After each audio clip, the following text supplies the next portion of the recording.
तो कहानी के शुरू में हमें एक आदमी दिखाया जाता है जो पहाड़ी रेगिस्तान रास्ते से गुजरता घर की तरफ जा रहा था। इसी बीच जब वो अपनी गाड़ी रोकता है तो बाहर निकलकर वहाँ वो दूर आसमान से गिरती रोशनी देखता है। जब वो उसे देखने उसके पास जाता है तो वहाँ पर बहुत बड़ा अंडा था। वो अब उसकी तस्वीर बनाकर फोन में लेकर टेस्ट करने लगता है, पर तभी वहाँ एक बहुत बड़ा एलियन आ जाता है जो दिखने में बिल्कुल डायनासोर की तरह लग रहा था, जिसे देखकर वो आदमी बहुत डर जाता है और वहाँ से अपनी गाड़ी में बैठकर गाड़ी को तेजी से भगाता है। पर एलियन ने उसे पकड़ लिया था, अपनी टेंटिकल से पकड़कर मार देता है, फिर उसका सारा खून चूस लेता है। इसके बाद कहानी में हमें पास ही की जगह को दिखाया जाता है जहाँ पर एक कैंप था। कैंप के लीडर्स आपस में बात कर रहे थे कि कुछ देर के बाद उनके कैंप में ट्रिप के लिए कुछ लोग आने वाले हैं। उनके इस कैंप में कुछ और भी साथी थे, जिनमें एक लड़का जिसका नाम रॉड था वो भी इस ग्रुप के साथ मिलकर काम किया करता था। फिर इसके कुछ देर के बाद यहाँ पर एक हेलीकॉप्टर आता है जिसमें कुछ लड़के लड़कियाँ थी जो यहाँ पर ट्रिप के लिए आए थे। इनमें एक लड़का जो बहुत ही नखरे में था, यहाँ तक कि उसे अपना सामान उठाना भी पसंद नहीं था। रॉड के अंकल को उसका ऐसा रवैया पसंद नहीं आता। वो उसे कहते हैं, देखो यहाँ पर तुम्हें सारे काम खुद ही करने हैं, यहाँ पर तुम्हारा कोई नौकर नहीं है। जिसके बाद पायलट सभी को रेगिस्तान के बीचों बीच छोड़ जाता है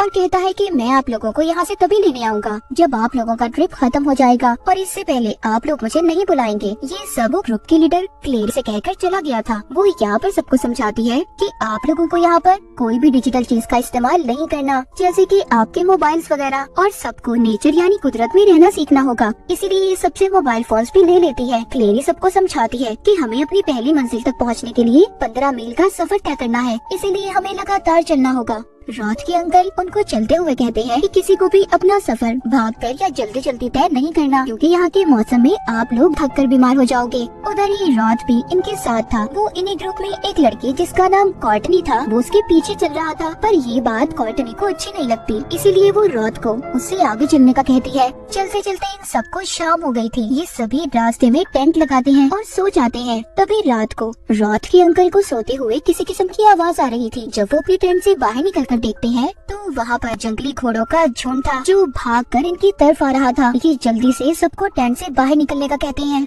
सब टेंट से बाहर आ गए थे, पर रॉड देखता है कि कॉर्टनी अभी भी अपने टेंट में ही फंसी हुई थी। वो जाकर उसकी मदद करता है और उसे बचा लेता है। ग्रुप का एक लड़का क्लेरी से कहता है कि हम यहाँ पर घोड़ों के हमले से मर भी सकते थे, आप लोग हमारा क्या ख्याल रख रहे हैं। मगर वो उसे शांत करती है और फिर सबको अपना सामान समेटने का कहती है। वो ये भी बताती है कि हमें जल्दी यहाँ से जाना होगा, यहाँ पर हमें खतरा है, और निकल जाते हैं। ये सभी चलते हुए काफी आगे तक आ गए थे। सब उस जगह पर पहुंच गए थे जहाँ पर आसमान से रोशनी गिरी थी, मतलब वही जगह जो हमने कहानी के शुरू में देखी थी। जब ये वहाँ जाते हैं तो वहाँ पर उस आदमी को फोन में मिलता है जिसको एलियन ने मार दिया था। वहाँ पर पड़े वो उसे अंडे को भी देखते हैं। उसे देखकर सब अपने अपने तरीके से सोचने लगे थे। तभी वहीं पर क्लेरी और रॉड के अंकल उस जगह का मुआयना करने लगते हैं। तो वहाँ पर उन्हें उस आदमी की गाड़ी दिखाई देती है जिसको एलियन ने मार दिया था। रॉड के अंकल जब उस गाड़ी का दरवाजा खोलते हैं तो उसमें उस आदमी की लाश थी जिसमें से सारा खून गायब था। रॉड के अंकल सोचते हैं ये परेशानी बहुत बड़ी है, यहाँ पर बहुत बड़ा खतरा है, इसीलिए हमें जल्दी यहाँ से चलना होगा। पर क्लेरी उन्हें मना करती है, कहती है हम ऐसे अपने ट्रिप को बीच में खत्म करके नहीं जा सकते, क्योंकि कुछ वक्त पहले हमारा एग्रीमेंट साइन हुआ है, हम जेल में भी जा सकते हैं और हमारा टूरिस्ट गाइड का लाइसेंस भी कैंसिल हो जाएगा। ये बात सुनकर रॉड के अंकल बहुत नाराज हो जाते हैं, क्योंकि उन्हें इस बात के बारे में कुछ भी नहीं पता था। क्लेरी ये भी कहती है कि ये बात रॉड को नहीं पता चलनी चाहिए कि हमने यहाँ पर किसी आदमी की लाश को देखा है। ये सब वो रॉड के अंकल को समझाकर जाने लगती है। कुछ वक्त के बाद रात भी हो गई थी। अब ये सभी यहाँ पर टेंट लगाकर इसी जगह पर रात गुजारने का फैसला करते हैं। तभी इनके ग्रुप का एक लड़का वॉशरूम जाता है। रॉड के अंकल रॉड को उसके साथ जाने का कहते हैं, मगर वो लड़का उसे साथ ले जाने से मना कर देता है। जब ये बात रॉड के अंकल को पता चलती है तो वो उस पर बहुत नाराज होते हैं। कहते हैं कि तुमने उसे अकेले क्यों जाने दिया जंगल में, वो हमारी जिम्मेदारी है। अब वो जल्दी से उस लड़के के पीछे जाते हैं, लेकिन वो लड़का उन पर भी गुस्सा कर रहा था। रॉड के अंकल उसकी बात सुनकर वहीं दूर जाकर खड़े हो जाते हैं। तभी हम यहाँ पर उसी एलियन को देखते हैं, डायनासोर की तरह खतरनाक एलियन। वो एलियन उस लड़के पर हमला करने वाला था। तभी उसके दरमियान में रॉड की अंकल आ गई थी जो उस लड़के को भागने का कहते हैं। वो तो वहाँ से भाग गया था, पर रॉड के अंकल को उस एलियन ने अपने टेंटिकल से पकड़ लिया था। जब उधर कैंप में रॉथ को अपने अंकल की चीखने की आवाजें सुनाई देती हैं, तो वो भाग कर जाता है। इससे पहले वो अपने अंकल को बचा पाता, उस एलियन ने अपने टेंटिकल से उनका सारा खून चूस लिया था और उन्हें मार देता है। रॉथ अपने अंकल की ऐसी हालत देखकर बहुत रोता है। वहाँ पर जितने भी लोग थे सभी परेशान हो गए थे। रॉथ सबसे कहता है, फिक्र नहीं करें, एक महफूज जगह है, हम लोग वहाँ पर जाएंगे और कल सुबह हम अपने कैंप में वापस चले जाएंगे। अब रॉथ सबको लेकर एक केव गार्ड के अंदर आ गया था। कहता है, ये जगह हम सबके लिए महफूज है, हमें यहाँ पर कोई खतरा नहीं है। तभी वहाँ पर एक लड़के को कुछ चिपचिपा महसूस होता है जो हर जगह पर था। रॉथ का रेडियो भी आवाज कर रहा था जो आने वाले खतरे के बारे में बता रहा था। जब ये उस जगह पर रोशनी करके देखते हैं तो वहाँ पर वो ही एलियन था। सभी अब यहाँ से भी भागते हैं, पर भागते हुए एक लड़का वहीं पर गिर गया था। रॉथ उसको बचाने जाता है, लेकिन एलियन ने उसे अपने टेंटिकल से पकड़ लिया था और उसे भी मार देता है। बाहर आकर रॉथ सबको कहता है, हमें जल्दी अपने मेन कैंप बेस में वापस पहुँचना होगा, हमारी जान तभी बच सकती है। अब ये चाहते हुए दोबारा से उस एलियन के अंडे को देखते हैं और पास ही उस आदमी की गाड़ी को भी। रॉथ क्लेरी से पूछता है, क्या तुम जानते हो इस बारे में? वो कहती है, हाँ। अब रॉथ को क्लेरी पर गुस्सा आ रहा था। वो कहता है, तुम इस बात के बारे में जानती थी, तुमने मुझे पहले क्यों नहीं बताया? इतने लोगों की जिंदगी को तुमने खतरे में डाल दिया। रॉथ सबको लेकर वापस से उसी जगह पर आ जाता है जहाँ से इन्होंने अपने सफर को शुरू किया था और सबको उनके फोन्स भी वापस कर देता है। क्लेरी सबको कहती है, हमें हेलीकॉप्टर कल सुबह को लेने आएगा, इसलिए आज रात हमने यहीं पर गुजारनी है। तब इनके ग्रुप की लड़की ये देखती है कि रॉथ का रेडियो दोबारा से आवाज कर रहा था। तभी रॉथ सबको एक कमरे में जाने का कहता है, लेकिन अब वहाँ पर भी एलियन आ चुका था। वो एक लड़के पर हमला करने की कोशिश करता है, पर रॉथ वहाँ पर अपनी गन लेकर उसका मुकाबला कर रहा था। रॉथ सबको एक कमरे में ले जाकर दरवाजे को बंद कर देता है। तभी वहाँ पर वो ये देखता है कि उनके ग्रुप में क्लेरी और एक लड़की नहीं थी, उधर वो दोनों बाथरूम में छुपी हुई थी। पर एलियन को उनके बारे में भी पता चल गया था, वो उनकी तरफ बढ़ रहा था। रॉथ अपना दरवाजा खोलकर उनको बचाना चाहता था, पर एक लड़का उसे ऐसा करने से मना करता है। वो कहता है कि अगर तुम दरवाजा खोलकर बाहर गए तो हम सबकी जान को खतरा हो सकता है। लेकिन रॉथ उस लड़के की बात को नहीं मानता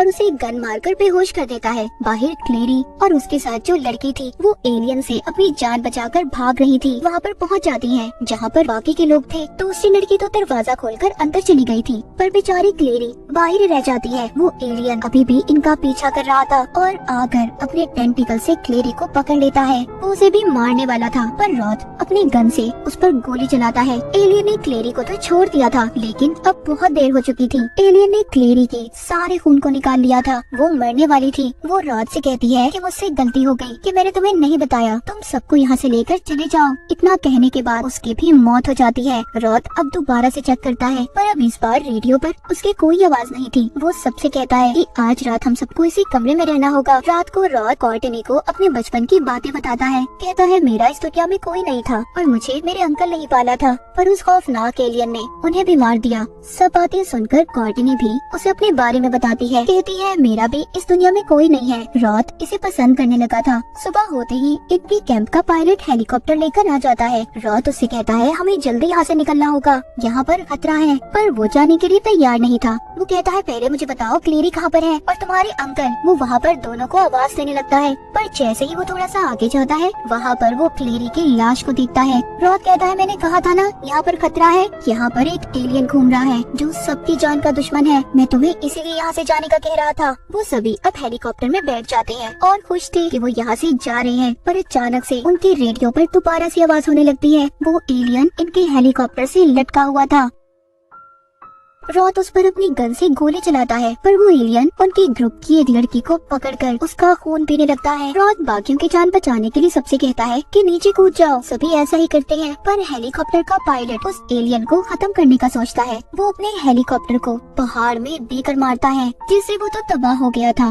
सब अब ये समझ रहे थे कि साथ में उसने एलियन को भी मार दिया, पर रॉथ कहता है, मुझे लगता है वो एलियन अभी भी जिंदा है। वो सबसे यहाँ पर करीब ही एक फार्म हाउस पर जाने का कहता है जो इसकी साथी का ही था। कहता है, हम वहाँ पर जाकर बच सकते हैं। तभी वहाँ पर एक लड़का जाने से मना कर देता है क्योंकि वो बहुत ज्यादा थक गया था। रॉथ कहता है, हमें चलते रहना होगा, लेकिन वो लड़का अब रॉथ पर हमला करता है और उसे लड़ने लगता है। रॉथ भी उसे मारता है। कहता है, तुम्हें हमारे साथ आना है तो आओ, वरना यहीं पर रहो। अब खैर ये सभी फार्म हाउस पर आ जाते हैं, जहाँ पहुँचकर रॉथ अपनी साथी को एलियन वाले हादसे के बारे में बताता है। वो तो सुनकर डर गई थी और जल्दी से पुलिस को भी फोन कर देती है। तभी हम देखते हैं उनके रेडियो पर फिर से आवाज आने लगी थी। यहाँ पर वो लड़का जब ये देखता है कि फिर से एलियन आने वाला है, वो जल्दी से रॉथ की साथी की गाड़ी लेकर जा रहा था, लेकिन तभी रॉथ ने उसे देख लिया था और रोकने की कोशिश करता है, पर वो लड़का उसे धक्का देकर गिरा देता है। अब नीचे गिरने की वजह से रॉथ बेहोश हो गया था। वो लड़का गाड़ी चलाता हुआ बहुत खुश था कि वो बच गया, लेकिन तभी वहाँ पर एलियन तेजी से उसकी गाड़ी को धक्का मारता है और उसे गाड़ी से निकालकर मार देता है। ये सब वहाँ पर कॉर्टनी भी देख रही थी। वो एलियन से अपनी जान बचाकर छुप जाती है। एलियन ने उसको देख लिया था, वो उसको ढूंढता हुआ उसी जगह पर आ गया था। उधर दूसरी तरफ रॉथ के साथ ही गन्स लेकर बाहर आते हैं ताकि वो एलियन को मार सकते, पर वो देखते हैं कि तब तक एलियन कॉर्टनी को अपने साथ ले जा चुका था।